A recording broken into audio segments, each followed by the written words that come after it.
Hey, what's up, yo? It's your man, the Bigga P, and here to record my thoughts from last week's card on HBO and Showtime. Now, you're probably wondering to yourself, why am I doing this now? Because unfortunately, on the night December 7th, I had a prior engagement. I had a my company's holiday party to attend to at a really fancy hotel slash restaurant, and I had to miss that, and I got good and annihilated. Not gonna lie, it was I got extremely annihilated. And Sunday was a day of recovery and actually getting the fights, um, so I could watch them. And also, there was football on the way since I'm a big football fan. So after watching those games, there was really no time for me to actually watch any of the fights on Sunday. So I had to break them out over the week to actually watch the fights that I needed to watch. No, I mean I lied. Was able to watch the Barker and Stern fight, which I'll talk about first. And I watched that in my hotel room. That was the only fight I actually caught live that day. But better now than ever, than ever. So first, I will talk about the Barker and Stern fight. Um, when Barker won that belt, Barker is a decent fighter. I never thought he was anything special. I mean, prior to that, the only fight I've only seen two of his fights, including the fight that he had with Sergio, when Sergio knocked him out in the 11th round. And so when he won that belt, I immediately looked because I was like, it's heavy because at 160 right now is a very loaded division talent. So I was like, Barker is not going to last one title defense, depending on who he's facing. So when I heard that the Stern fight was announced and it was in Germany, yeah, there's no way he's going to last. Um, Now, I expected the fight to at least go the distance. I did not expect Sturm to literally just blow him out in 2 rounds. We got the story, of course, later that Barker had dislocated his hip, which I'm sure would be unbelievably painful to walk on. Never mind, if you take the borderline, low shots or whatever. And it was rather unfortunate because I heard, because his rhyme was so short, happens in boxing. But but at least this time I can't say, hey, Barker got jobbed by the German judges. Germans on this judging fuckery once again. Um, so, it's sad, and I know that dislocated hip, I know was probably going to put him on the verge of retirement, even though I do believe he has a rematch clause. Whether or not he's up, because I know Germany probably paid him a whole shitload of money to actually fight Sturm. So, I could imagine that Barker will probably try to at least get himself back in order, so he'd actually go after it, and then, probably retire. Because like I said, dislocated hip is nothing to play with. It's very painful. As for Sturm, it gives him a title belt, and it gives him, title belt once again. And now he's back in the mix, the 160 mix. Now, whether he's going to face anyone of elite status in 160 remains to be seen, because how it plays out. But Sturm is also on the twilight of his career, so we'll see how it plays out. The HBO card. First fight was the Macklin Russ card. Nothing spectacular about it. It was an opener. Russ was, I believe, a replacement opponent. Um, yeah, there's nothing really home to write about on that fight. Macklin boxed him. Russ showed life. He showed he didn't wasn't there to lay over and just be an opponent. He did what he had to do, but just the experience of Macklin was way too much, and Macklin just pretty much boxed his way to a decision. Like I said, it was a decent opener. The mid fight, James Kirkland versus Glenn Tapia, produced the fight of the night on that card, and possibly the fight of the night on all the cards. It was a ridiculous slugfest, unbelievable. The unfortunate, there was two things. Tapia had the wrong strategy. Now Tapia looked to knock him out, which he did. He wobbled James several times in the fight, several. Um, but Curtis was a Kirkland that was trained by Ann Wolf. Now, if this was a Kirkland that wasn't trained by Ann Wolf, James probably would have been taken out in the first couple rounds. But James roared back and just absolutely pummeled that kid. And Tapia was game. He was extremely game. But when you have no strategy above actually trying to find James's chin, I mean, you'd only go so far before he drowned you deep, and that's it. And that's what Kirkland did. He had him on the ropes, and just as Smoker stepped in, walked to stop the fight, as Kirkland was in the middle of finishing up his combination, which is ended with one brutal left hook. The left tapia absolutely slumped and slipped Smoker's arms. Um, and I know pretty much after the aftermath of the Mago situation, I mean, I know Tapia was like worried. Oh, Tapia had to go to the hospital. Tapia had, might have trauma, and it's nice to know that he was, good and well. Tapia just needs a little break right now. I mean, for a young fighter to be in that type of grueling slugfest, that says something.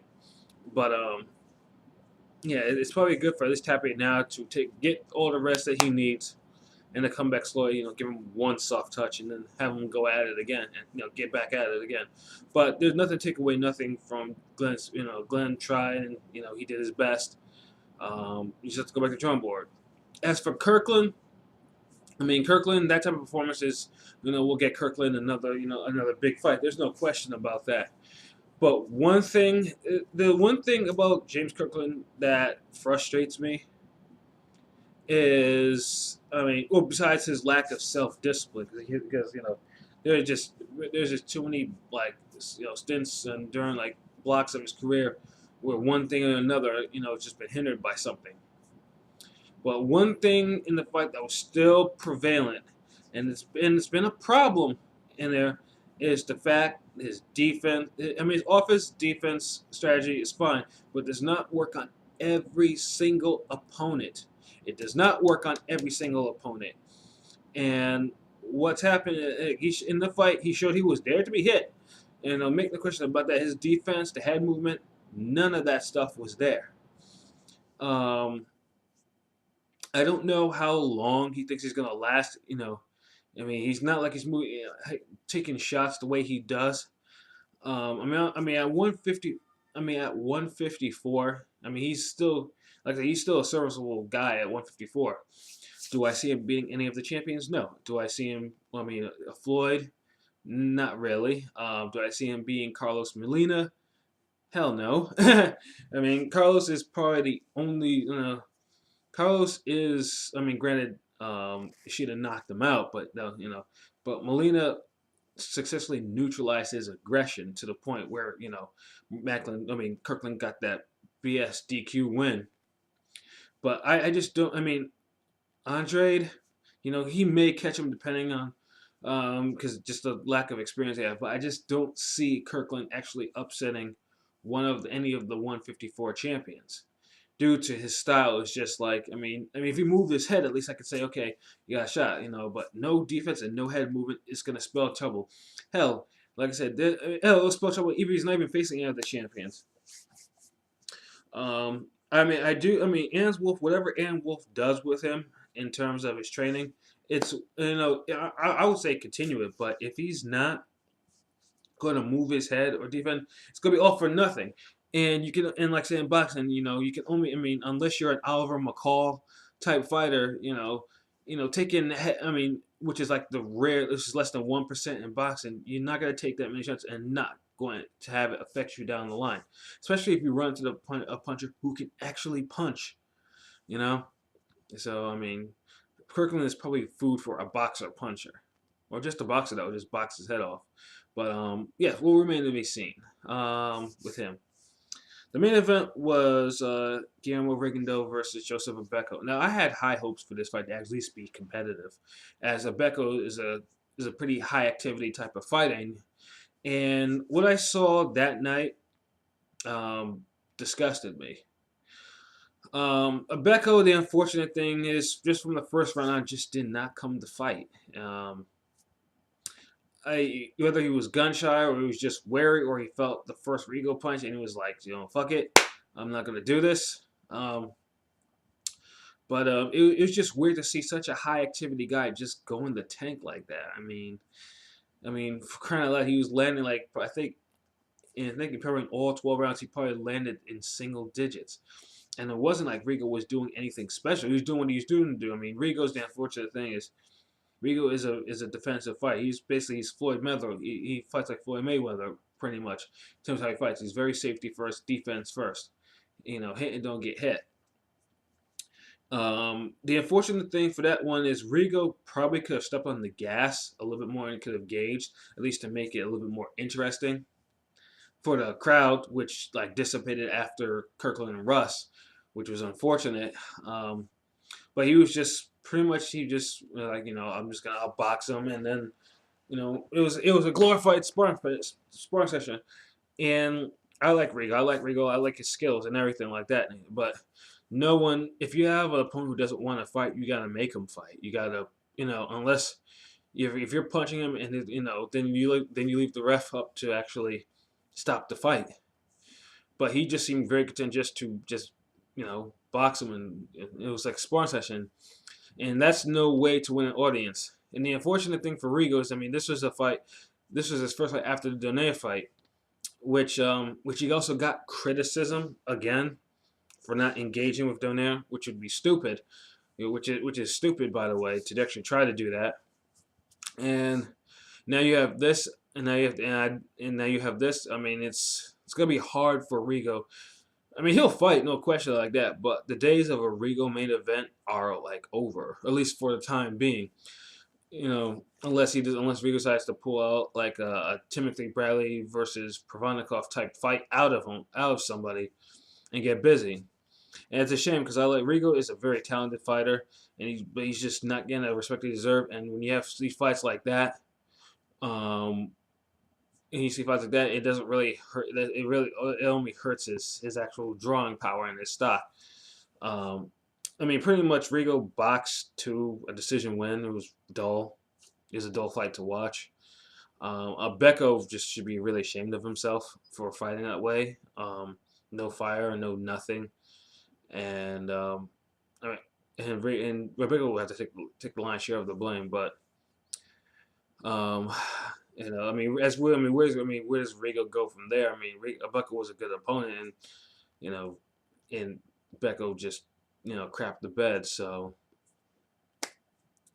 it's a shame that the Cold War is happening, because I know there's definitely other fighters that will that would have probably give him a better fight, like Santa Cruz would have.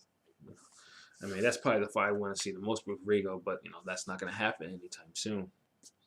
So yeah, that's the HBO card. The Showtime card.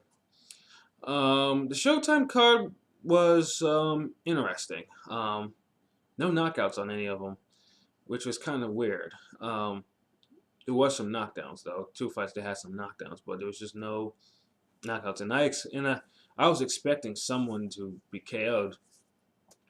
It wasn't happening. The first fight I watched was Saki Obika versus Anthony Durrell. This was Anthony Durrell's first shot. And now, I've supported Anthony Durrell because I know he's come back from cancer. He's come back from that motorcycle accident.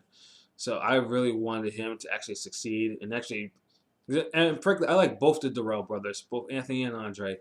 Andre is a different problem, so to speak, of what Andre Durrell is someone who I think has a lot of talent, and it has all the talent in the world, but I just don't know what's going on with him up here.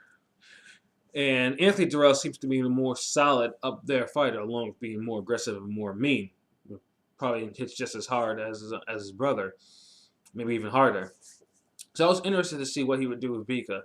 The fight was it was ugly. It was entertaining, but it was very foul-filled. It was brutal.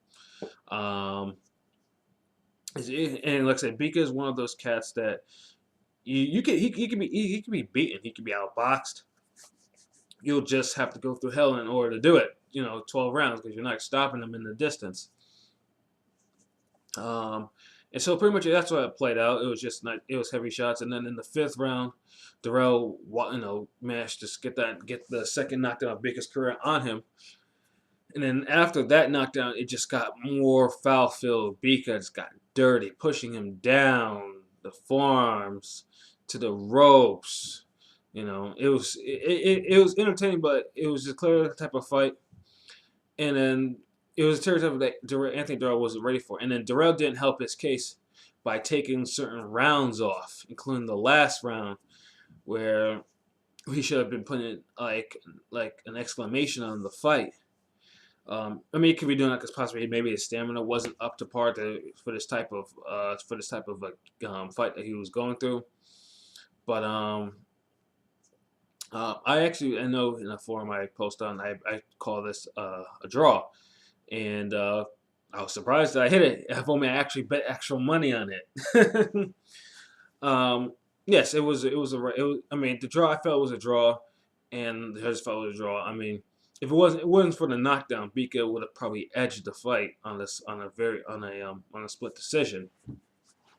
Um, Now, do I think a rematch should happen? Sure. Yeah, I think it. I mean, Bigga Darrell was an interesting enough fight that I think it warrants a rematch, and I think Darrell hopefully will learn that you can't just give away rounds like that and expect to, when you're facing a champion, you got to fight to take his title. If you can't knock him out, you got to fight to take his title.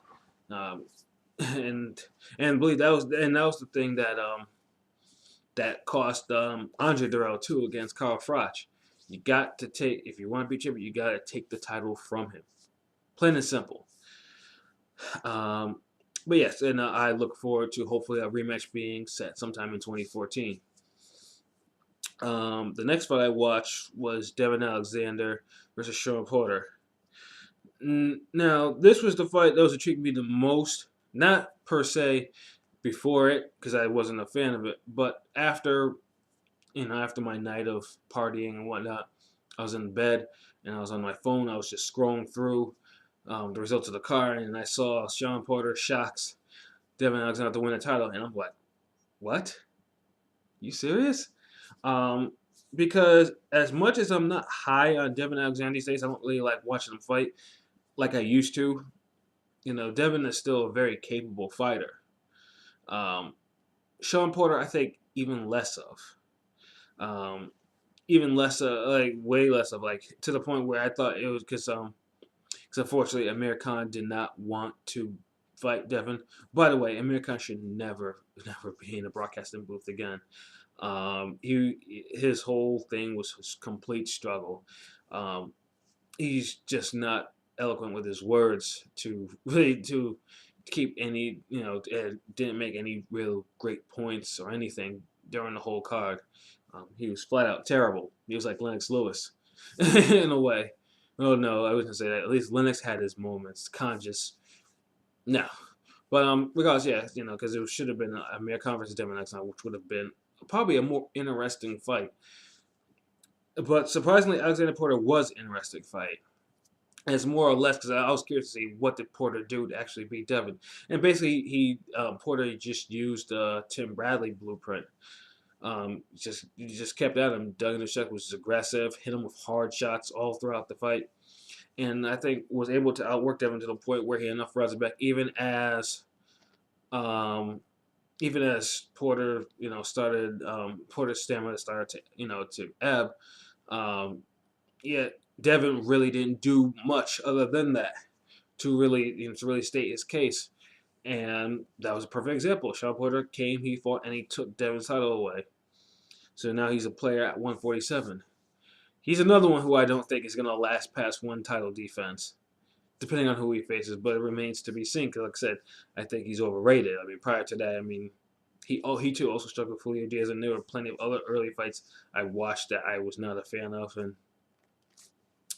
But hats off to him. He's the new IBF welterweight champion of the world, and we'll see where he goes from there. As for Devin, now this was a setback because pretty much Devin was looked at as possibly someone you would that would be a Floyd opponent, a future Floyd opponent at some given point, and this was supposed to be like a showcase. And now, of course, I myself, now a lot of people look silly saying Devin would have actually given Floyd a good fight.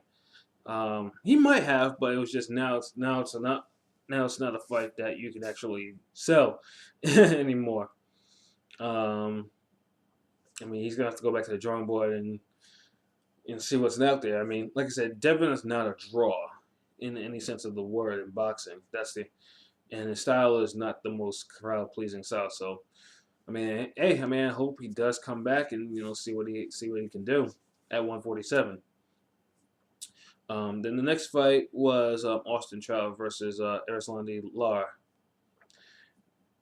Dull fight. I'm not gonna mince words. It was a dull fight. Lara soundly outboxed Trout.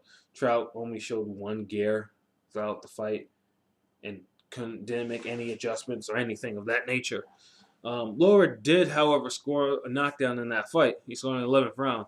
One thing about Trout, though, he just never, when he gets knocked out, he just never lands. I mean, he doesn't get knocked out normally. He does something strange. Like in the Canelo fight, he got hit. You know, he did like he had a really delayed reaction before going down. This one, he nearly did a James Brown split. um, as a it was disappointing. This is Laura has a, depending on how he fights and who's fighting him, you either get a fight like the one like he had against Egula early this year, where he roared back when he was on the verge of getting stopped to win by TKO, or you get this fight, which he just soundly outboxed Trout. And I think he picked up one of the interim title. I think an interim title. As I say interim title, I'd roll my eyes at the interim title, but that's, I've ran down the title situation before in a previous video on here.